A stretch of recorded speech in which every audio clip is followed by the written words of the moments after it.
बिस्मिल्लाहिर्रहमानिर्रहीम। दोस्तों एक नई खुशखबरी के साथ आपकी खिदमत में हाजिर हूँ। दोस्तों नेशनल बैंक ऑफ पाकिस्तान की जानब से तमाम सरकारी मुलाजिमीन और प्राइवेट मुलाजिमीन के लिए सैलरी लोन इंट्रोड्यूस करवा दिया गया है। आप 2022 में नेशनल बैंक से कर्जा कैसे ले सकते हैं एज ए सैलरी पर्सन, इस वीडियो के अंदर मैं आपको डिटेल के साथ बताऊंगा। दोस्तों नेशनल बैंक आपको 1 लाख रुपए से लेकर 30 लाख रुपए के दरमियान में कर्जा फराहम करता है। आप अपनी ज़रूरत के मुताबिक 1 लाख, 4 लाख, 5 लाख, 8 लाख, 10 लाख, 15 लाख, 20 लाख, 30 लाख रुपए तक जितना चाहें कर्जा ले सकते हैं। अगर आप प्राइवेट मुलाजिम हैं तब भी आपको ये कर्जा मिलेगा, अगर आप सरकारी मुलाजिम हैं तब भी आप ये कर्जा ले सकते हैं। ये कर्जा सिर्फ और सिर्फ सैलरी पर्सन लोग जो हैं जिनका ताल्लुक तनख्वाहदार तबके से है वही लोग ये कर्जा हासिल कर सकते हैं। इस वीडियो के अंदर मैं आपको मुकम्मल प्रोसेस बताऊंगा आपने ये कर्जा कैसे लेना है, और जो ऑनलाइन फार्म जारी किया गया है नेशनल बैंक की जानब से, इस वीडियो के अंदर मैं आपको फार्म पुर करने का मुकम्मल तरीकाकार भी बता दूंगा। आपने कहां पे क्या लिखना है सारी डिटेल मैं आपको बता दूंगा। बहुत से लोग ऐसे हैं जब वो फार्म को पुर करते हैं ऑनलाइन घर बैठे तो वो बहुत सी मिस्टेक ऐसी कर जाते हैं जिनकी वजह से उनकी दरख्वास्त को रिजेक्ट कर दिया जाता है। तो सारी तफसीलात मैं आपको बताऊंगा, आपने वीडियो को पूरा देखना है। तो चलते हैं वीडियो की तफसील में। सबसे पहले नंबर पर दोस्तों आप 2 से 3 चीजें नोट कर लें। कर्जा जो है मैंने आपको बता दिया है सिर्फ और सिर्फ वो लोग ले सकते हैं जिनका ताल्लुक तनख्वाहदार तबके से। अगर आप सरकारी मुलाजिम हैं या प्राइवेट मुलाजिम है आप कर्जे के लिए अप्लाई कर सकते हैं, ठीक है। और 1 हफ्ते के अंदर अंदर इनका जो कर्जा है वो अप्रूवल हो जाता है। 1 हफ्ते के अंदर अंदर आपको कर्जा जो है वो मिल जाएगा, ठीक है। सबसे अच्छी और खास बात यह है कि जो मिनिमम इनकम थी उसके शर्त को खत्म कर दिया गया है। पहले ये होता था कि अगर आपकी महाना कम से कम 5,000 रुपये सैलरी होती थी तब आपको कर्जा मिला था, लेकिन अब अगर आप महीने का 1,000 रुपये भी कमा लेते हैं तो फिर भी आप कर्जे के लिए अप्लाई कर सकते हैं, ठीक है। और फिर चंद एक चीजें और आप नोट कर लें, ये कर्जा सिर्फ उन लोगों को मिलेगा जिनका नेशनल बैंक में अकाउंट मौजूद है। अगर आपकी महाना जो तनख्वाह है, महाना सैलरी अगर नेशनल बैंक में बैंक अकाउंट में आती है तो फिर आप ये कर्जा ले सकते हैं, अदरवाइज ये आपको कर्जा नहीं मिलेगा, ठीक है।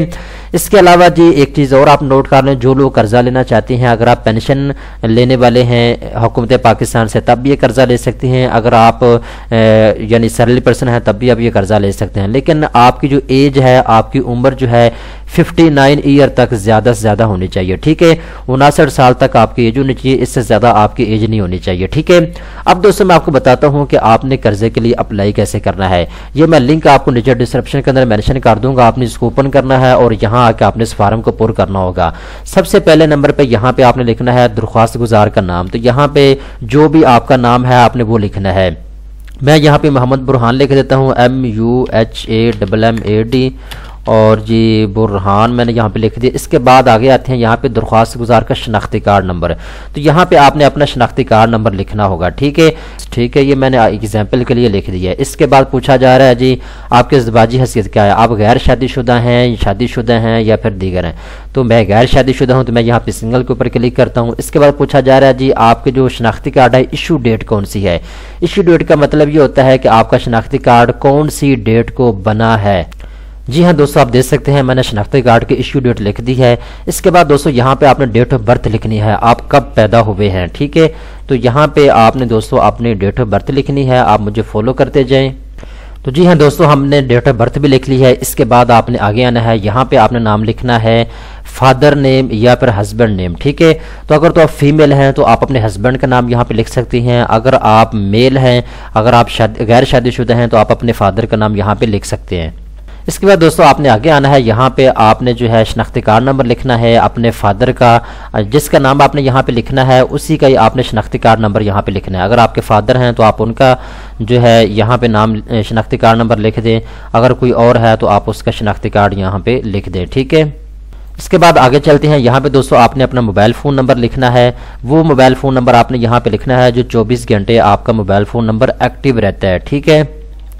इसके बाद दोस्तों आगे आते हैं, यहाँ पे घर का फ़ोन नंबर आपने यहाँ पे लिखना है जो आप घर में आपका मोबाइल फ़ोन नंबर इस्तेमाल होता है। आप अपने फादर का भी दे सकते हैं या अपने भाई का भी आप दे सकते हैं, ठीक है। इसके बाद दोस्तों आगे चलते हैं, यहाँ पे आपने अपनी ईमेल लिखनी है। अगर आपकी ईमेल नहीं बनी हुई तो आप अपनी ईमेल बना लें, ठीक है। ईमेल लिखने के बाद दोस्तों आगे आपसे पूछा जा रहा है जी ज़ेर कफ़ालत अफराद की तादाद, आपके ज़ेर कफ़ालत कितने अफराद हैं जो आपकी इनकम के ऊपर जो है मुनहसर हैं, ठीक है।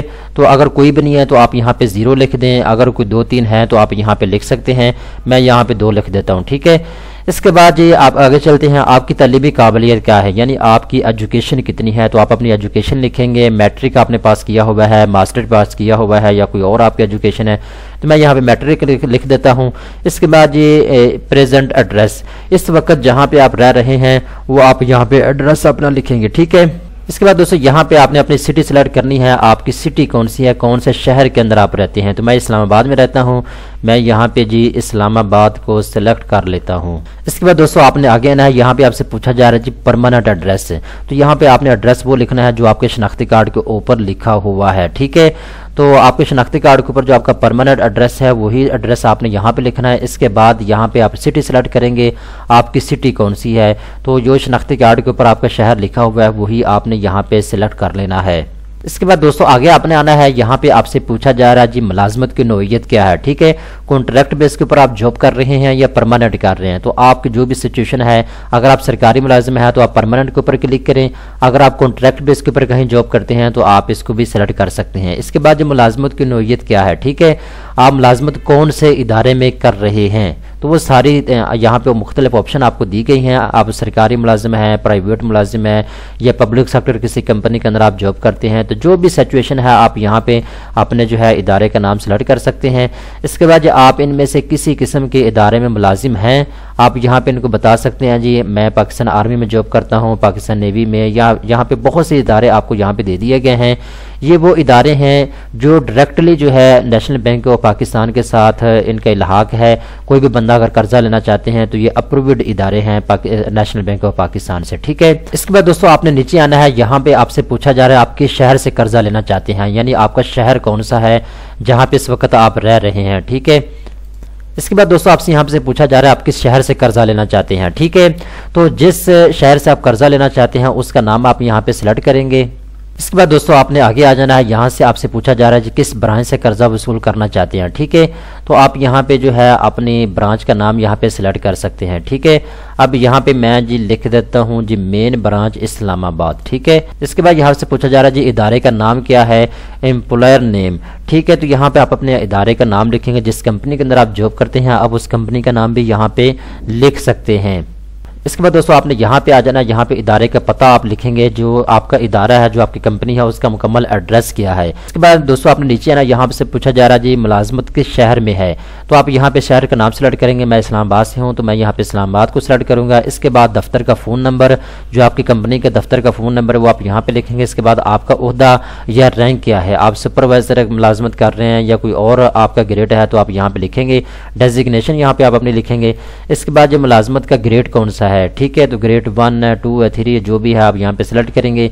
इसके बाद नीचे आपने कुल महाना आमदन आपकी कितनी है, अगर आप 20,000 रुपये है तो आप 20,000 लिखें, अगर आपकी महाना आमदनी 30,000 रुपये है तो आप 30,000 लिखें। तो जो भी आपकी महाना आमदनी आप यहाँ पे लिखेंगे। इसके बाद खालिस महाना आमदन रुपए में, ठीक है, तो यहाँ पे रुपए में आप लिखेंगे जी 20,720 रुपये या 30,749 रुपये, तो आप यहाँ पे रुपए में लिखेंगे।